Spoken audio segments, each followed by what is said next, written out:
बिस्मिल्लाहिर्रहमानिर्रहीम, अस्सलाम वालेकुम। मैं प्रोफेसर डॉक्टर अंजुम रहमान। आज मैं आपसे डिस्कस करूंगी कि वो ख़वातीन जिनको मीनोपॉज हो चुका है, यानी कि माहवारी बंद हो चुकी है, उसके बाद क्या कॉमन सिम्टम होते हैं।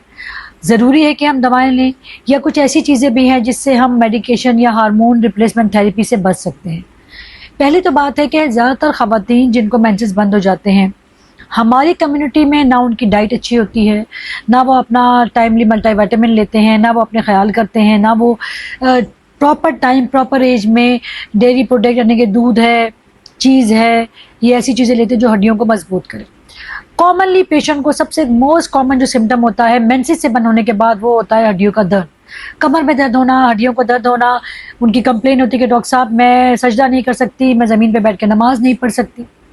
नंबर 2 जो कॉमन कंप्लेन है वो पेशाब की कंप्लेन है, यानी कि पेशाब के कतरे निकलना, बार बार पेशाब आना, पेशाब को रोक ना सकना, बाथरूम तक पहुंचने तक पेशाब को निकल जाना, या फिर बेड वेटिंग होना, यानी कि पेशाब उनका जब तक वो वॉशरूम पहुंचते हैं पेशाब निकल जाता है, और बार बार पेशाब का आना।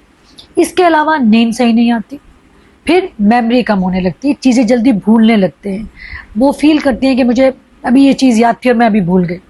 चिड़चिड़ापन होना, इरिटेबल होना, ये बड़े कॉमन सिम्टम्स हैं। हमारी बॉडी, किसी भी औरत की जो जिस्म है वो चलता है हार्मोन से। जब मेनोपॉज़ल होता है तो आपकी अंडे रानी काम करना छोड़ती है, इसका मतलब है ईस्ट्रोजन लेवल कम हो जाता है, और फिर उसकी क्योंकि प्रॉपर रिप्लेसमेंट नहीं होती, हमारी डाइट अच्छी नहीं होती, हमारी एक्टिविटी अच्छी नहीं होती, हमारी हड्डियां वैसे ही कमज़ोर हुई हुई होती हैं, तो जैसे ही मेंसेस बंद होता है और जो हार्मोन का सपोर्ट हमारे जिस्म को होता है वो डिस्कनेक्ट होता है, ओवर द टाइम ये सारी कंप्लेन होना शुरू हो जाती है। आप इससे कैसे बच सकते हैं? ये कंप्लेन तो होंगी, अगर आपकी डाइट बहुत अच्छी भी हो तो भी थोड़ा बहुत होंगी, मगर टाइमली अगर आप दवाएं अच्छी लें या उससे पहले आप ग़िज़ा अच्छी करें, अपने आप को फिज़िकली एक्टिव रखें, तो ये सब कंप्लेन काफ़ी हद तक कम हो जाएंगी। सबसे इम्पॉर्टेंट कंप्लेन जिसके लिए पेशेंट बड़ी बड़ी होती हैं वो है हड्डियों में दर्द होना, कमर का दर्द होना, बैक एक, ज़मीन पे नहीं बैठ सकते, इसी तरह की बहुत सारी कंप्लेन। अगर आप अपने जो भी आपकी लाइफ का ड्यूरेशन रहा, आपने प्रेगनेंसी हुई, प्रेगनेंसी के बाद या अब तक अपने ग़िज़ा को प्रॉपर रखेंगे, ग़िज़ा में डेयरी प्रोडक्ट का होना, यानी कि दूध लेना, आपकी प्रॉपर फ्रूट होना चाहिए, प्रॉपर बैलेंस डाइट होनी चाहिए, ग़िज़ा का प्रॉपर होना, यानी कि उसमें दूध भी हो, अगर आप चीज़ का ले सकते तो चीज़ भी लें, प्रॉपर जो मौसमी फ्रूट है उसको लें। ज़रूरी नहीं है कि रोज़ाना आप गोश्त खाएं, मगर हफ्ते में 15 दिन में एक दफ़ा आप गोश्त ले लें, जैसे कि फ़िश है, जैसे कि मटन है, ये बेस्ट सोर्स होता है हीमोग्लोबिन का भी। इसमें फ़िश जो है इसके अंदर प्रॉपर एक ख़ास किस्म की मिनरल्स होते हैं, या इसके अंदर वाइटामिन होते हैं जो आपको ताकतवर रखेंगे। इसके अलावा अपने आप को मोबाइल रखना, जितना आपकी बॉडी मोबाइल होगी, जितना एक्टिव होगी, उतना ही आपकी समझे कि हड्डियों की एक तरह से फिजियोथेरेपी हो रही होगी, और आप बहुत जल्दी बैठेंगे नहीं, यानी कि आपका जिस्म इस काबिल नहीं होगा कि आप बिल्कुल बैठ जाए, आप कहें मैं चल फिर नहीं सक रही, मैं ज़मीन पर बैठ के नमाज नहीं पढ़ सकती। सो नंबर 1 डाइट का प्रॉपर होना, नंबर 2 फिजिकल एक्टिविटी। और अगर आपको लगता है कि आपकी फैमिली में किसी का टाइम से पहले मेंसेस बंद हो गया है, या आपको मेंसेस बंद होने के बहुत पहले ही इस तरह के सिम्टम्स हैं, कमज़ोरियां हैं, हड्डियों में तकलीफ है, ऑस्टियोपोरोसिस यानी कि हड्डियों का जब डॉक्टर ने मायना किया, एक्सरे करवाया तो वो फोकल हो रही हैं, या वो आपको लगता है बुरबुरी हो रही हैं, तो जैसे ही आपको पेरीमेनोपॉज़ल एज आए, यानी कि 47 से 50 तक में आपको ये सिम्टम्स आना शुरू हो जाए, जैसे कि तलवे जल रहे हैं, इरिटेबल हो रहे हैं, नींद नहीं आ रही, तो हम आपको एक ख़ास किस्म की रिप्लेसमेंट थेरेपी दे सकते हैं। ज़रूरी नहीं होता कि हर ख़वातीन को हम बहुत हैवी हार्मोन दें, इसके अलावा भी बहुत अच्छी रिप्लेसमेंट थेरेपीज़ अवेलेबल हैं, कुछ हर्बल्स हैं, कुछ नॉन मेडिकल हैं, जिससे आपको काफ़ी हद तक फ़र्क पड़ेगा, और कुछ मल्टीविटामिन्स हैं।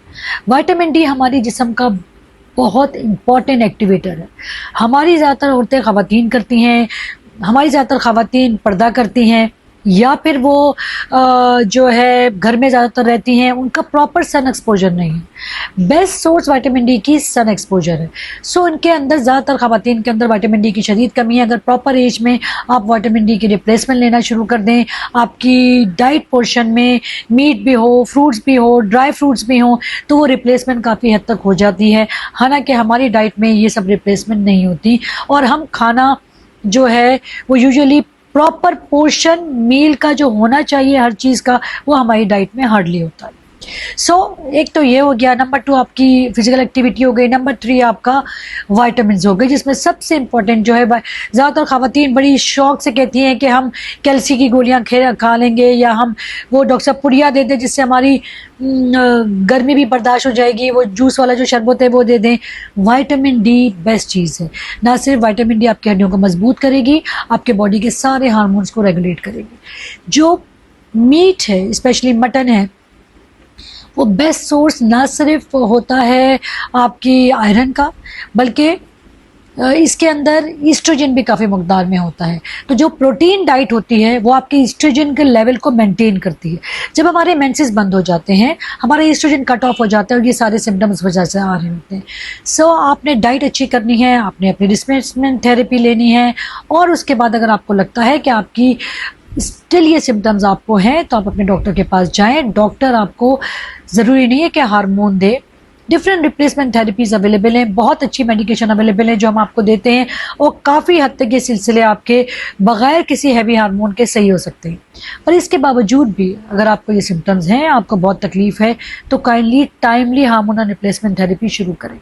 पहले सिर्फ गोलियां अवेलेबल थी, अब जेल्स भी है, अब बहुत सारी चीज़ों में टैबलेट्स और दवाएं अवेलेबल हैं, जिससे आपका ये सिम्टम ईजिली हल हो सकते हैं और आप इस प्रॉब्लम से निकल सकती हैं।